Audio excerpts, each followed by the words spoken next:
വിജയത്തെ ആഘോഷിക്കുക. നമ്മൾ ഓണത്തിൻ്റെ ഒരു പശ്ചാത്തലത്തിലാണ് ഇന്നിവിടെ ഒത്തുചേർന്നിട്ടുള്ളത്. ഓണത്തിൻ്റെ ഒരുപാട് ബഹളങ്ങളുണ്ട്. അതുകൊണ്ട് കുറേ കുട്ടികൾ വഴിയിൽ ബ്ലോക്കിൽ പെട്ട് കിടക്കുന്നുണ്ട്, എത്തിച്ചേരുന്നുണ്ട്. പക്ഷേ നമ്മുടെ ഇതിൻ്റെ ഫസ്റ്റ് സെഗ്മെന്റ് എന്ന് പറയുന്നത് എയ്ഡഡ് ഗവൺമെന്റ് സ്കൂളുകളിൽ മുഴുവൻ വിഷയങ്ങളിലും SSLC +2 A+ നേടിയ കുട്ടികളെ ആദരിക്കുന്ന ചടങ്ങ് രാജഗിരി എഞ്ചിനീയറിംഗ് കോളേജിന്റെ ഓഡിറ്റോറിയത്തിൽ ബഹുമാന്യനായ കേരളത്തിലെ മുഖ്യമന്ത്രി ഉദ്ഘാടനം ചെയ്യുകയും നമ്മുടെ പ്രിയപ്പെട്ട മലയാളത്തിൻ്റെ മഞ്ജു വാര്യർ അതിന് മുഖ്യ അതിഥിയായി എത്തുകയും എല്ലാം ചെയ്തിരുന്നു. അതിൻ്റെ ഒരു സെക്കൻഡ് സെഗ്മെന്റ് ആണ് ഇന്നിവിടെ സംഘടിപ്പിക്കുന്നത്. യഥാർത്ഥത്തിൽ merit is being redefined every year. എല്ലാ വർഷവും മെറിറ്റിന്റെ ബെഞ്ച് മാർക്ക് മാറിക്കൊണ്ടിരിക്കുകയാണ്. ഞങ്ങള് CM പങ്കെടുത്ത പരിപാടിയിൽ 1200 മാർക്ക് മേടിച്ച ഒരു പെൺകുട്ടിയെ ഞങ്ങൾ ആദരിച്ചു. ഒരു മാർക്ക് പോലും നഷ്ടപ്പെട്ടിട്ടില്ല. നമ്മൾ പഠിക്കുന്ന സമയത്ത് ഞാൻ കഴിഞ്ഞ തവണ പറഞ്ഞതാണ്, SSLCക്ക് ഓണപരീക്ഷയ്ക്ക് മാത്സ് ഫസ്റ്റിന് പാടുപെട്ട് ജയിച്ചാൽ സെക്കൻഡിന് തോക്കും. ക്രിസ്മസിന് സെക്കൻഡ് ജയിക്കാൻ വേണ്ടി പരിശ്രമിക്കുമ്പോൾ ഫസ്റ്റിന് തോക്കും. അന്ന് പത്രത്തിലാണ് നമ്മൾ ജയിച്ചോന്ന് നമ്മുടെ രജിസ്റ്റർ നമ്പർ നോക്കി ജയിച്ചതായിട്ട് നമ്മൾ മനസ്സിലാക്കുന്നത്. 210 മാർക്കാണ് 600 വേണ്ടത്. അത് 360 ആയാൽ ഫസ്റ്റ് ക്ലാസ് ആവും, 480 ആയാൽ ഡിസ്റ്റിങ്ഷൻ ആവും. അങ്ങനെയുള്ളൊരു കാലഘട്ടത്തിൽ നിന്ന് എവറി 0.25 നമ്മൾ ഇഷ്ടപ്പെട്ട കോളേജിൽ ഇഷ്ടപ്പെട്ട കോഴ്സിന് അഡ്മിഷൻ ലഭിക്കാതെ ആ മാർക്കിന്റെ ഡിഫറൻസിൽ പോകുന്നൊരു കാലഘട്ടമാണ്. ആ ഒരു കാലഘട്ടത്തിലെ കുഞ്ഞുങ്ങൾ നേരിടേണ്ടി വന്നിട്ടുള്ള ഒരുപാട് അപവാദങ്ങളുണ്ട്. പാരൻസ് പറയും, ഞങ്ങൾ പഠിക്കുന്ന സമയത്ത് 5 കിലോമീറ്റർ നടന്നു പോയാണ് ഞങ്ങൾ സ്കൂളിൽ പോയിക്കൊണ്ടിരുന്നത്. ഞങ്ങൾക്ക് അന്ന് ഇന്റർനെറ്റ് ഉണ്ടായിരുന്നില്ല, ഗൂഗിൾ ഉണ്ടായിരുന്നില്ല, TV ഉണ്ടായിരുന്നില്ല. അങ്ങനെ ഒരുപാട് ഫെസിലിറ്റീസ് നിങ്ങൾക്ക് നൽകി, നിങ്ങൾക്ക് എല്ലാ സൗകര്യങ്ങളും തന്നു. നിങ്ങളുടെ ജോലി പഠിക്കുക എന്നുള്ളത് മാത്രമാണ്, എന്നിട്ടും നിങ്ങൾ പഠിക്കുന്നില്ലല്ലോ എന്ന് പറയുന്ന രക്ഷകർത്താക്കളുള്ള ഒരു സ്ഥലത്താണ് നമ്മൾ ജീവിക്കുന്നത്. പക്ഷെ I am very proud to say that this Gen Z generation stood up for a cause which we thought wouldn't never happen. നമ്മൾ ഒരിക്കലും നടക്കില്ല എന്ന് വിചാരിച്ച, നമ്മൾ വിചാരിക്കാത്ത, പ്രതീക്ഷിക്കാത്ത ഒരു തലമുറയിൽ നിന്ന് ഒരു വലിയ പിന്തുണ ഈ രാജ്യത്തെ ഏറ്റവും ന്യായമായ, നീതീകരിക്കാൻ കഴിയുന്ന ഒരു വിഷയത്തിന് വേണ്ടി നിങ്ങൾ ഉയർന്നു നിന്നു, എഴുന്നേറ്റ് നിന്നു എന്നുള്ളത് നിങ്ങൾ എല്ലാവരും അഭിനന്ദനം അർഹിക്കുന്ന ഒരു കാര്യമാണ് എന്ന് ഞാൻ ഇവിടെ ഉറച്ചു പറയാൻ ആഗ്രഹിക്കുന്നു. You made a difference. Your voice made a difference. നിങ്ങളെ അധിക്ഷേപിച്ചവർക്കും ആക്ഷേപിച്ചവർക്കുമുള്ള ഒരു വലിയ മറുപടിയായിരുന്നു. ഈ കാലഘട്ടം എന്ന് പറയുന്നത് this is just A beginning. 10th 12th നിങ്ങളെ ഞങ്ങൾ അപ്രീഷിയേറ്റ് ചെയ്യുമ്പോൾ, നിങ്ങൾ ഏത് പ്രൊഫഷണൽ കോഴ്സിൽ പോയാലും you have a lot of options. നിങ്ങൾക്ക് നിങ്ങളുടെ വേഴ്സറ്റൈലിറ്റി തെളിയിക്കാനുള്ള ഒരുപാട് പ്ലാറ്റ്ഫോംസ് ഉണ്ട്, ഒരുപാട് ഇന്നോവേറ്റീവ് കോഴ്സസ് ഉണ്ട്, ഒരുപാട് നിങ്ങൾ ഇഷ്ടപ്പെടുന്ന സർഗശേഷി പ്രകടിപ്പിക്കേണ്ട കുഞ്ഞുങ്ങളാണെങ്കിൽ അതിനുള്ള പ്ലാറ്റ്ഫോമുകളുണ്ട്. പക്ഷെ ഏത് കോഴ്സിൽ നിങ്ങൾ എത്ര എക്സൽ ചെയ്താലും learning is going to be a continuous process. Artificial intelligence വന്നൊരു കാലഘട്ടത്തിൽ നിരന്തരമായി നിങ്ങളുടെ പഠന പ്രക്രിയ, നിങ്ങളൊരു നല്ല ഡോക്ടറായാൽ ഒരു റോബോട്ടിക് സർജറി ആണ് ചെയ്യേണ്ടതെങ്കിൽ you will have to again get updated on technology, upgraded on technology. AI ഉപയോഗിക്കാൻ പഠിക്കേണ്ടിയിരിക്കുന്നു, അതിൻ്റെ മാറ്റങ്ങൾ അറിയേണ്ടിയിരിക്കുന്നു. ഒരു ലോയർ ആയാൽ AI ടൂൾസ് എന്ന് പറയുന്നത് ഒഴിവാക്കാൻ പറ്റാത്ത ഒന്നാണ്. ഏത് കേസിന്റെ ഡീറ്റെയിൽസും നിങ്ങൾക്ക് AI സെർച്ച് ചെയ്ത് നിങ്ങൾക്ക് അതിൻ്റെ മാർക്ക് ചെയ്യാൻ പറ്റുന്ന ഒരു സാഹചര്യമുണ്ട്. അപ്പോൾ technology is going to influence you in every sector. അപ്പൊ learning is going to be a never ending process. നിങ്ങൾ ഡോക്ടർ ആയാൽ, എഞ്ചിനീയർ ആയാൽ, ആർട്ടിസ്റ്റ് ആയാൽ, everything needs a fine tuning, sharpening only through technology. Our technology is going to play a very vital role. AI is going to influence you a lot.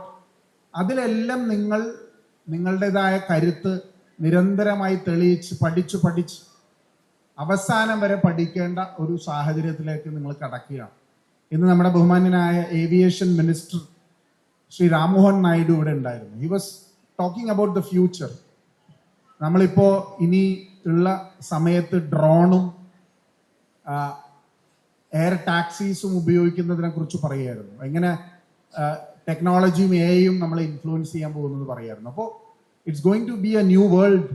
അവിടേക്കാണ് നിങ്ങൾ എത്തുന്നത്. അപ്പോൾ this is only a motivation and inspiration. ഈ awards നിങ്ങൾക്ക് പഠിക്കാനും ഉയരാനും വളരാനുമുള്ള ഒരു കരുത്ത് നൽകട്ടെ എന്ന് മാത്രം ഞാൻ ഈ അവസരത്തിൽ പറയുകയാണ്.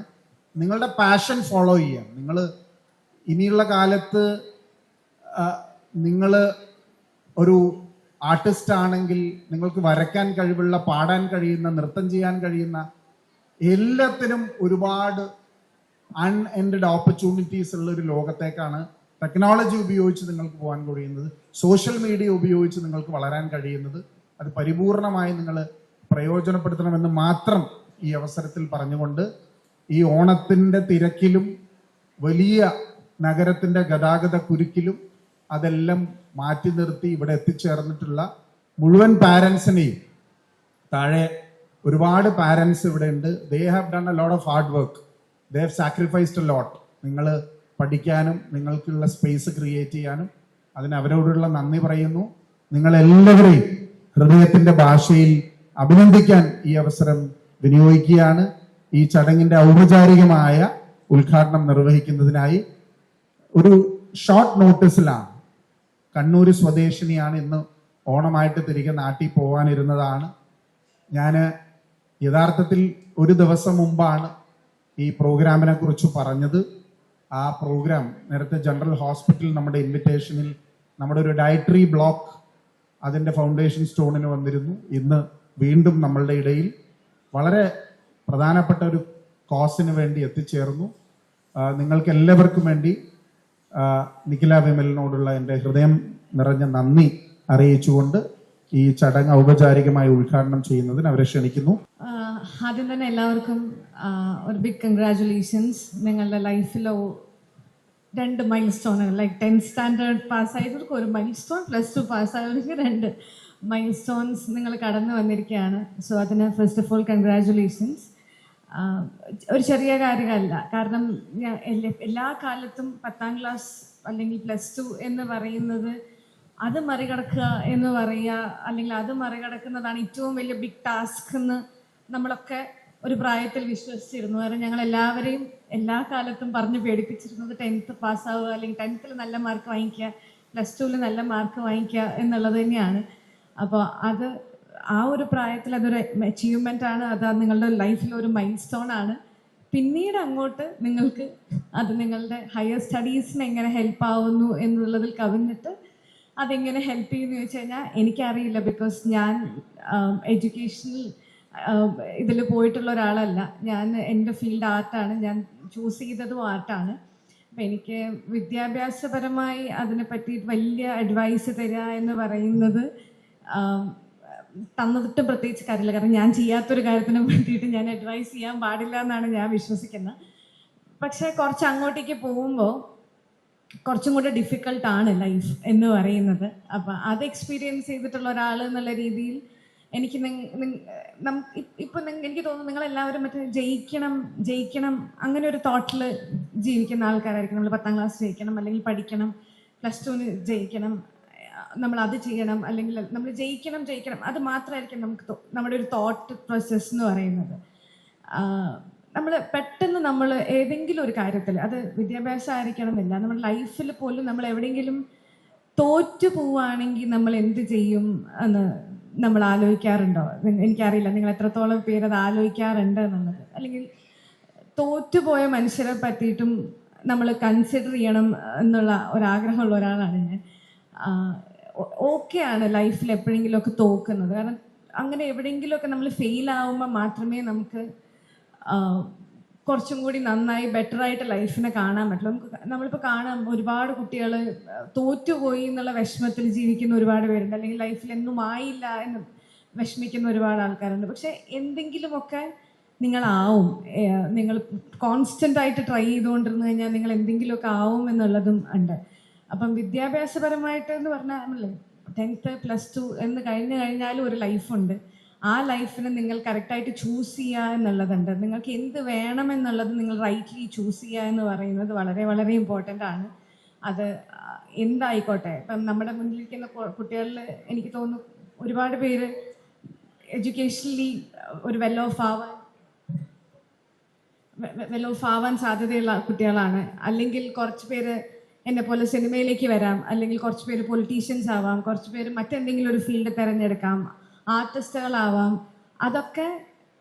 അതും ഒരു സക്സസ് തന്നെയാണ് ലൈഫിൽ. നിങ്ങൾ എന്ത് തിരഞ്ഞെടുക്കുന്നു, ആ പറയുന്ന മേഖലയിൽ നിങ്ങൾ എന്താവുന്നു എന്ന് പറയുന്നതും ഇതുപോലെ തന്നെ ഒരു സക്സസ് ആണ്. It's okay to lose sometimes എന്നുള്ളതും കൂടെ ഓർമ്മിപ്പിച്ചുകൊണ്ട് നിങ്ങൾക്ക് എല്ലാവർക്കും എല്ലാവിധ ആശംസകളും നേരുന്നു.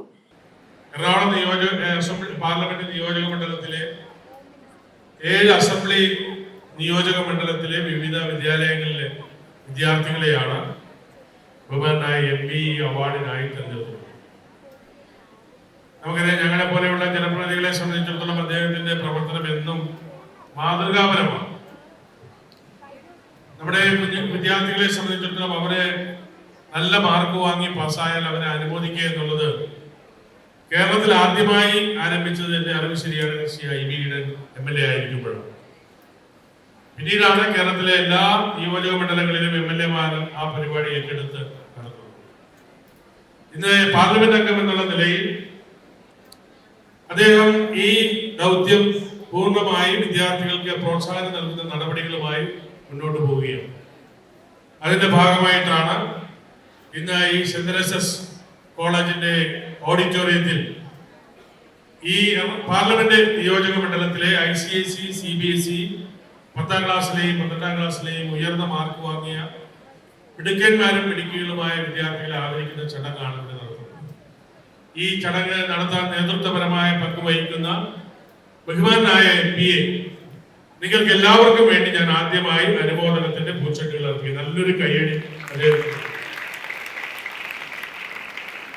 കാരണം ഒരു MP എന്നുള്ള നിലയിൽ സുദീർഘമായ സേവനമാണ് അദ്ദേഹം നടത്തുന്നത്. ഈ നിയോജക മണ്ഡലത്തിന്റെ വികസനത്തിന് വേണ്ടി മാത്രമല്ല, കേരളത്തിന്റെ പൊതുവായ ഒരു കൊച്ചി നഗരം എന്ന് പറഞ്ഞാൽ കേരളത്തിന്റെ വ്യവസായ തലസ്ഥാനമാണ്. ആ വ്യവസായ തലസ്ഥാനത്തിന്റെ പ്രവർത്തനങ്ങൾക്ക് ഉതകുന്ന രീതിയിലുള്ള പ്രവർത്തനമാണ് MP എന്നുള്ളതിൽ അദ്ദേഹം നടത്തിക്കൊണ്ടിരിക്കുന്നത്. അതുകൊണ്ട് തന്നെ എല്ലാ ജനപ്രതിനിധികൾക്കും അദ്ദേഹം ഒരു മാതൃകയായി, പാർലമെന്റിനകത്തും പാർലമെന്റിന് പുറത്തുമെല്ലാം അദ്ദേഹം ആ നിസ്വാർത്ഥമായ പ്രവർത്തനമാണ് നടക്കുന്നത്. നമ്മുടെ പൊതുസമൂഹത്തിന് അനുകരിക്കാൻ കഴിയുന്ന ഒരുപാട് മേഖലകളിൽ അദ്ദേഹത്തിന്റെ പ്രവർത്തനം നടക്കുന്നത്. ആ പ്രിയപ്പെട്ട MP നേതൃത്വം കൊടുത്തുകൊണ്ടാണ് MP അവാർഡ് 2026 ഇവിടെ സംഘടിപ്പിച്ചിട്ടുള്ളത്. അതിൽ അധ്യക്ഷ സ്ഥാനം വഹിക്കുന്ന ബഹുമാനായ IB ഈഡനെ നിങ്ങൾക്ക് എല്ലാവർക്കും വേണ്ടി ഞാൻ ഈ യോഗത്തിലേക്ക് ആത്മാർത്ഥമായി സ്വാഗതം ആശംസിക്കുകയാണ്.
Subscribe to One India and never miss an update.